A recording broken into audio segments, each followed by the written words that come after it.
Hello dear students, welcome to my channel.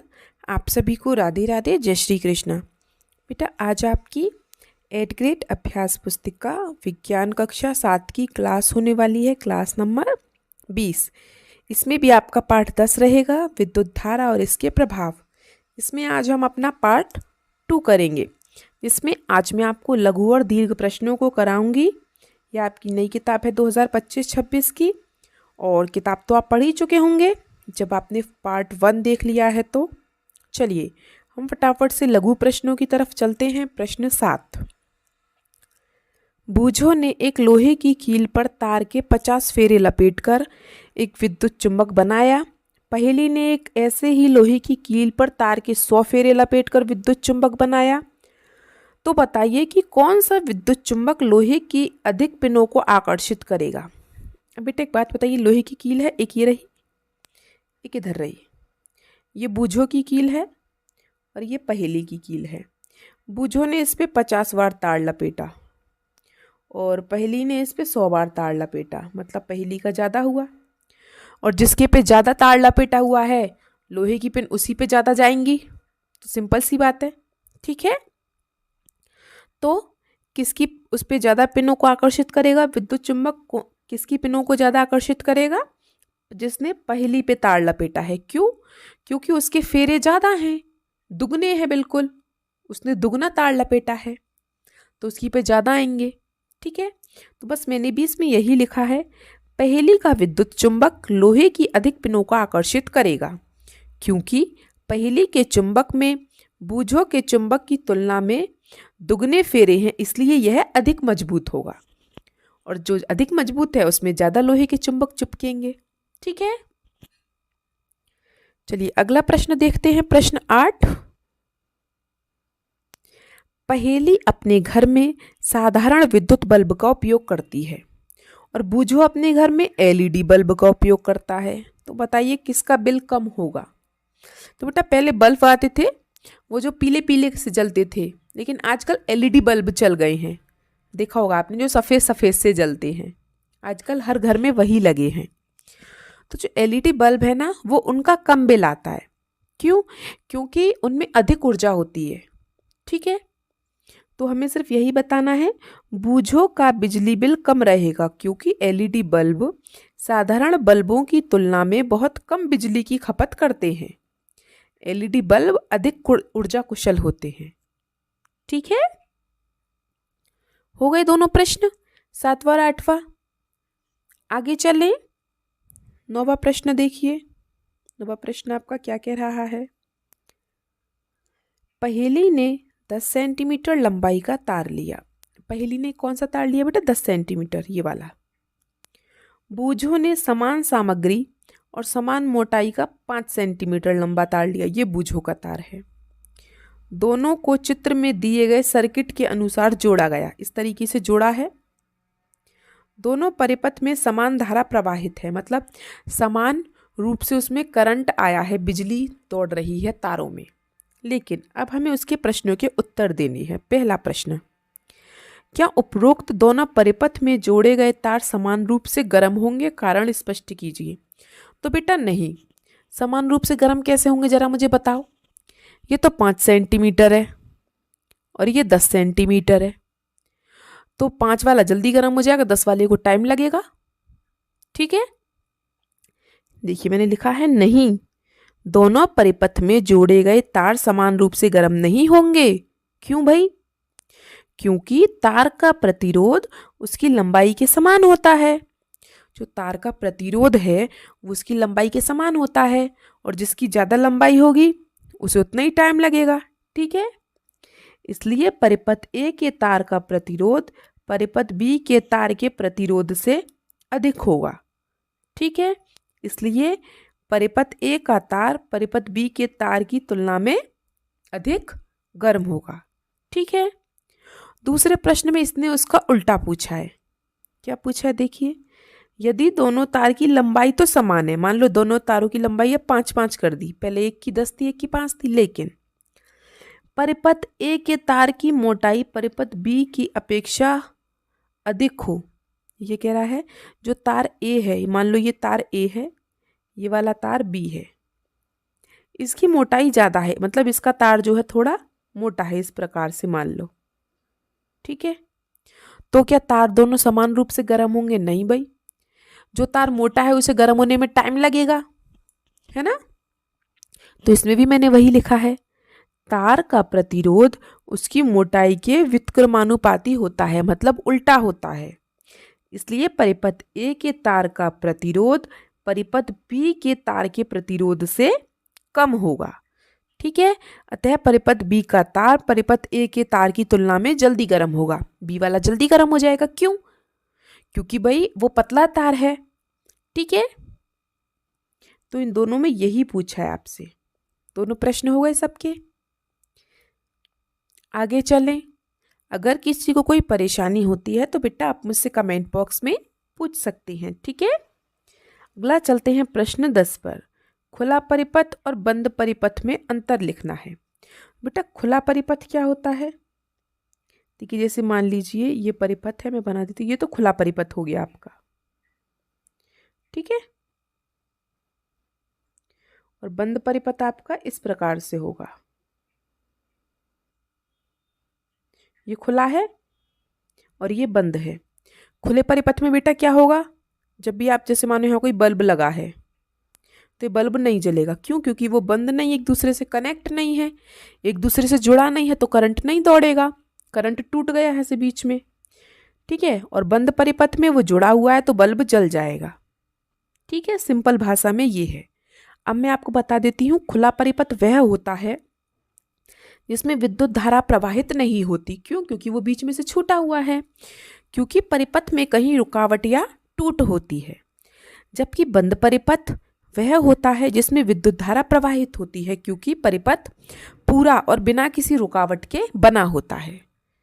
ठीक है, कितना सरल है खुला परिपथ और बंद परिपथ।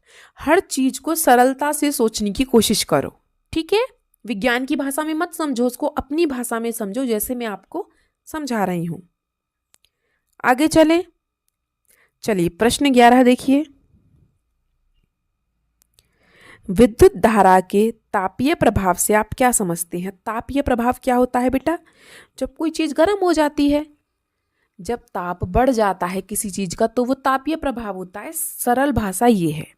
ठीक है, जैसे कि जब किसी चालक में विद्युत धारा प्रवाहित होती है तो वह गर्म हो जाता है, बस इसे विद्युत धारा का तापीय प्रभाव कहते हैं। ठीक है, उदाहरण जैसे विद्युत बल्ब का फिलामेंट, या जिसे हम टंगस्टन कहते हैं, वो गर्म होकर प्रकाश देता है। जैसे हमने क्या किया, बल्ब का स्विच ऑन किया। ठीक है, तो जो बल्ब के अंदर फिलामेंट होता है वो गर्म होता है और हमें उजाला देता है। उसमें विद्युत धारा प्रवाहित हुई, उसका ताप बढ़ गया तो वो जल गया। ठीक है, वही विद्युत धारा का तापीय प्रभाव है।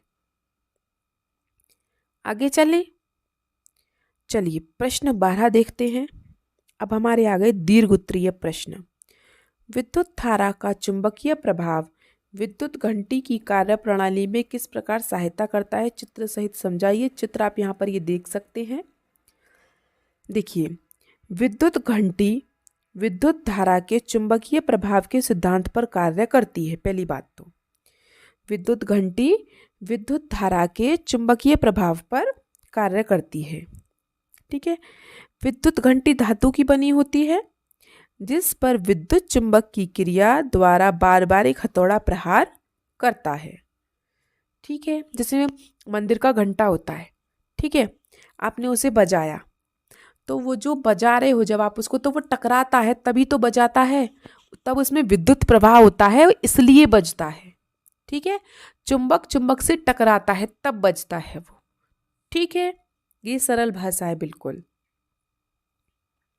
आगे चलें। प्रश्न 12 हो गया। चित्र आप यहाँ से देखकर बना सकते हैं। अब हम आगे चलते हैं प्रश्न 13 पर। हमें इनके प्रतीकों के नाम बताने हैं। ये विद्युत अवयव हैं, जैसे विद्युत शेल। विद्युत शेल को हम इस तरीके से चिन्हित करते हैं, विद्युत बल्ब को हम इस तरीके से चिन्हित करते हैं, मतलब ये इनके सिंबल्स हैं, इनके प्रतीक। स्विच ऑन इस तरीके से होता है। देखिए, जैसे कि ये स्थिति है, ये स्विच ऑन हो गया मतलब जुड़ रहे हैं। स्विच ऑफ मतलब हटा दो, ये हट गया, स्विच ऑफ। ये आपकी बैटरी है और ये आपका संयोजी तार है। ये सब क्या है, हमारे साइंस के, विज्ञान के सिंबल्स हैं, प्रतीक हैं, जो आपको आगे जाकर बहुत काम देंगे। ठीक है, तो अभी से अपनी विज्ञान को थोड़ा टाइटली लेके चलो। ठीक है, अगला प्रश्न देखते हैं। उपयुक्त अवयवों का उपयोग करते हुए एक परिपथ आरेख बनाइए। हमें क्या करना है, एक आरेख बनाना है। जब स्विच ऑन हो, ये बल्ब है, ठीक है,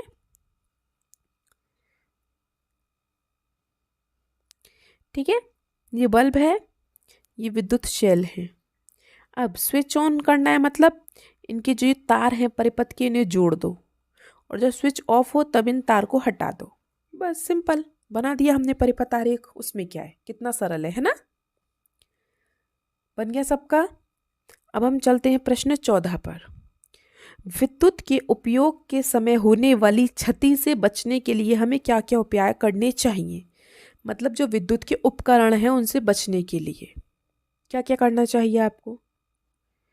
देखिए, विद्युत तार ढीला ना हो या क्षतिग्रस्त ना हो, मतलब कटा फटा ना हो कहीं से।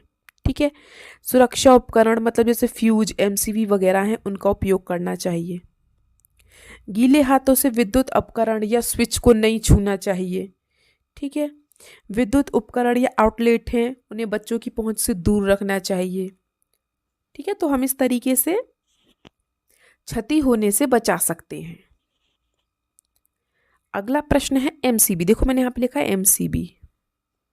इसने पूछा है एमसीबी क्या है, इसका उपयोग बताइए। एमसीबी का मतलब है मिनिएचर सर्किट ब्रेकर।